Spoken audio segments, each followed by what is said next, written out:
All right, so let's dive into a story I think you'll find fascinating. Imagine inheriting something you truly love, something like steeped in history, with fiercely loyal fans, and then you're faced with the gut-wrenching possibility of having to sell it. Yeah, That's exactly what happened to David Moores, the chairman of Liverpool Football Club back in the early 2000s. right. But this wasn't just any sale. It was a roller coaster ride fueled by two American businessmen who, well, let's just say their understanding of the beautiful game was a bit lacking. Yeah, what makes this story so compelling is the clash between the raw emotion of the fans and the cold, hard realities of the business world. You see, back then, professional soccer was undergoing a massive transformation, and not everyone was prepared for it. Okay, so let's set the stage here. We're talking about the rise of the Premier League, right? Exactly. When the Premier League was formed in 1992, it completely revolutionized soccer finances. Suddenly, television deals, especially the one with Rupert Murdoch's BSKB, were pumping huge amounts of money into the sport. Right. To give you an idea of the scale of this shift, in 1986, the top English teams were earning a measly £50,000 a year from broadcasting. Fast forward to the mid-90s, and they were raking in over 30 times that amount. This created a wildly competitive landscape that David Moores and Liverpool were struggling to navigate. So essentially, overnight, it became a whole different ballgame. And for someone like Moores, who had inherited the club and had such a deep personal connection to it, this must have been incredibly daunting. Absolutely. Moores loved Liverpool. He poured his heart and soul into the club. But he was also a realist. Yeah. He saw how the financial landscape was changing, how clubs like Manchester United were capitalizing on this new era of commercialization. He knew that to keep Liverpool competitive, he needed serious financial backing, the kind of backing he simply couldn't provide. I remember reading about this stark contrast between Manchester United's megastore and Liverpool's tiny club shop. Oh, yeah? It really painted a picture of how far behind Liverpool was falling in terms of maximizing its commercial potential. That's a great example. Manchester United, under Alex Ferguson, was a well-oiled machine, both on and off the pitch. They had embraced this new wave of commercialization wholeheartedly. Liverpool, on the other hand, felt a bit like a relic of a bygone era, still clinging to its traditional values, but struggling to keep up financially. So Moores starts looking for a savior, someone with deep pockets who can inject some much-needed cash into the club. But I imagine finding the right buyer for a club like Liverpool, with its storied history and passionate fan base, is no easy feat. You're absolutely right. This wasn't just about finding someone with money. It was about finding someone who understood the club's legacy, someone who would respect its traditions. And that's where things get really interesting. There were rumors of a deal with the Prime Minister of Thailand, Thaksin Shinawatra. He was supposedly willing to invest in a new stadium, but concerns about his government's human rights record ultimately scuttled that plan. Then there was the potential partnership with Robert Kraft, the owner of the New England Patriots.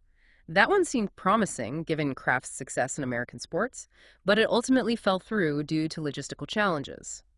It sounds like Moores was facing one setback after another. But then, something incredible happens.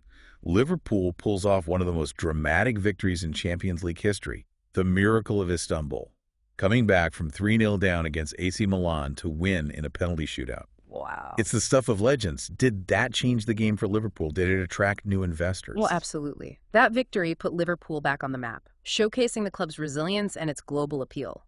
Suddenly, investors were knocking on the door again, eager to be a part of this resurgent giant. Among them was Dubai International Capital, or DIC. They saw the potential of Liverpool as a global brand, a club with a passionate fan base and a history that few could match. They promised investments, a state-of-the-art new stadium, the whole 9 yards. It seemed like the answer to Moore's prayers. But there's always a but, isn't there? You know it. Cracks began to appear in the DIC deal almost immediately.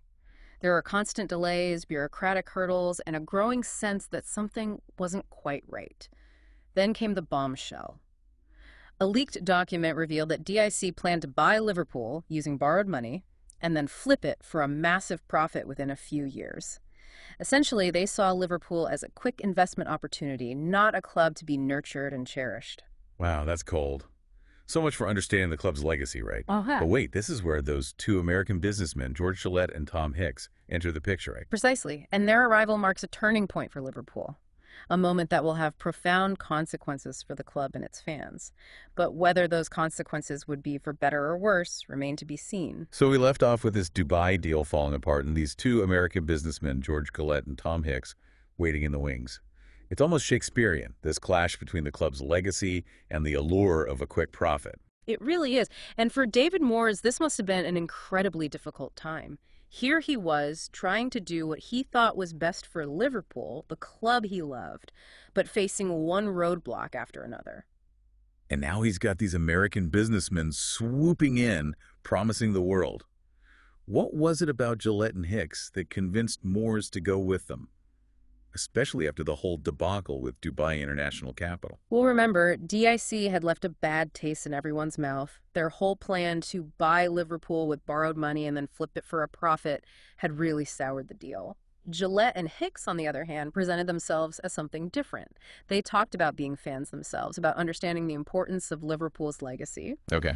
Gillette even owned the Montreal Canadiens hockey team, and Hicks had the Dallas Stars and the Texas Rangers. All right. On paper, they had the experience and the financial muscle to make this work. And they came in with a bigger offer, right? One that Moores simply couldn't refuse. It was more than just the money, though that certainly played a part.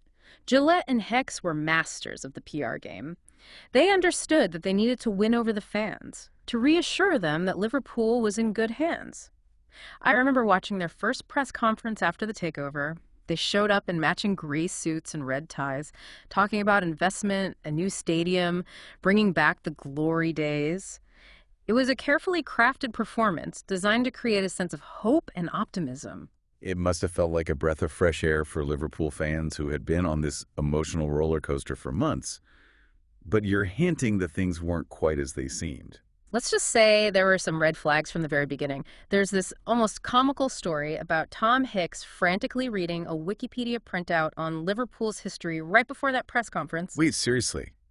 He's trying to learn about this legendary club with over a century of history from a Wikipedia article. It's a pretty telling detail, isn't it? It suggests a certain level of, well, let's call it a lack of preparation. It was like they were treating this as just another business deal, not fully grasping the emotional weight, the cultural significance of owning a club like Liverpool. And that disconnect between their promises and their actions.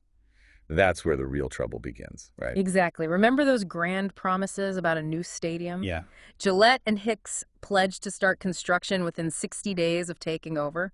Well, those 60 days came and went, and there wasn't so much as a shovel in the ground. Right. It became a symbol of their inability to deliver on their word. And what about their plans to invest in new players?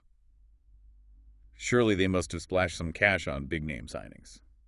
They did make some signings, but their transfer strategy was, shall we say, questionable.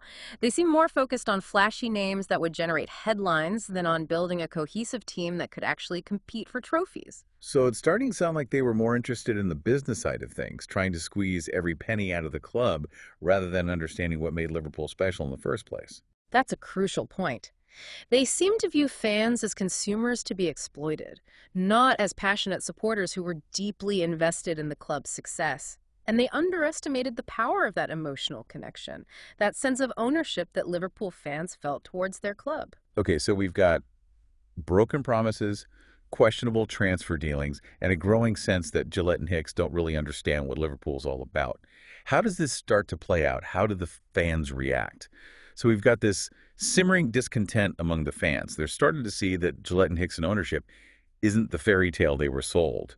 How does that discontent boil over? It starts small, grumbling in the pubs, angry letters to the editor, that sort of thing, but it quickly escalates. Fans organize protests outside Anfield, banners appear in the stands denouncing Gillette and Hicks. The atmosphere becomes incredibly toxic. I can imagine. These are fans who live and breathe Liverpool Football Club. Seeing it treated like a cash cow must have been infuriating. It went beyond the broken promises about the stadium and player investments. Gillette and Hicks made a series of decisions that really alienated the fans. They tried to increase ticket prices, for example, which was seen as a betrayal of the club's working-class roots. And there was that whole embarrassing episode where they tried to trademark the word Liverpool. It was like they were trying to erase the club's history and turn it into some sort of corporate brand. What was the reaction from within the club? People like Rafa Benitez, the manager at the time, and Rick Perry, the chief executive. Surely they weren't happy with how things were going. Benitez especially became increasingly vocal in his criticism of the owners. He felt they were undermining his ability to manage the team, effectively interfering with transfers, and not providing the resources he needed to compete at the highest level. Right. The relationship between the manager and the owners completely broke down, leading to a very public and messy power struggle. So you've got the fans up in arms, the manager at odds with the owners, and this mounting financial pressure. Was there any attempt to salvage the situation? Did Gillette and Hicks ever try to sell the club? They did put the club up for sale, but their asking price was considered unrealistic. They seemed determined to squeeze every last penny out of Liverpool, even if it meant driving the club into the ground. Remember, they had loaded the club up with debt, and that debt was crippling Liverpool's ability to compete. It's unbelievable that it got to that point. They were so focused on profit that they were willing to sacrifice the very thing they supposedly loved. It's a classic tale of hubris. They came in with this arrogance, this belief that they knew better than anyone else how to run a football club, even though they had little understanding of the sport or its culture. They thought they could treat Liverpool like any other business, but they underestimated the passion and the power of the fans. So how does this saga end? Do Gillette and Hicks finally manage to sell Liverpool? Yes, but not without dragging the club to the brink of financial ruin. The situation became so dire that Liverpool was forced into administration, a process similar to bankruptcy. It was a dark time for the club, full of uncertainty and fear. After all that turmoil, someone must have come in to save the day, right? Eventually, after a protracted legal battle and a lot of anxious waiting, Liverpool was sold to Fenway Sports Group, the owners of the Boston Red Sox. They came in with a much more measured approach, focused on stability, long-term growth, and importantly, rebuilding the relationship with the fans. It's a relief that Liverpool finally found some stability after such a tumultuous period. So if we take a step back, what are the key takeaways from this whole saga? What can we learn from the Gillette and Hicks era? I think the biggest lesson is that owning a football club, especially a club with the history and tradition of Liverpool, is about more than just business. It's about understanding and respecting the culture, the fans, the very soul of the institution. Gillette and Hicks failed spectacularly because they treated Liverpool like a commodity, ignoring the deep emotional connection that fans had with their club. It's a cautionary tale about the dangers of unchecked greed, the importance of remembering that some things are more valuable than money. And it also highlights the incredible power of fan activism. The supporters of Liverpool played a crucial role in exposing the mismanagement of Gillette and Hicks and ultimately forcing their departure. Absolutely. It's a reminder that even in the face of powerful forces, collective action can make a difference. Well, this deep dive has been quite a journey. We've seen how the landscape of football changed, how a club steeped in tradition struggled to adapt, and how two American businessmen, driven by ambition and a lack of understanding, almost brought a giant to its knees.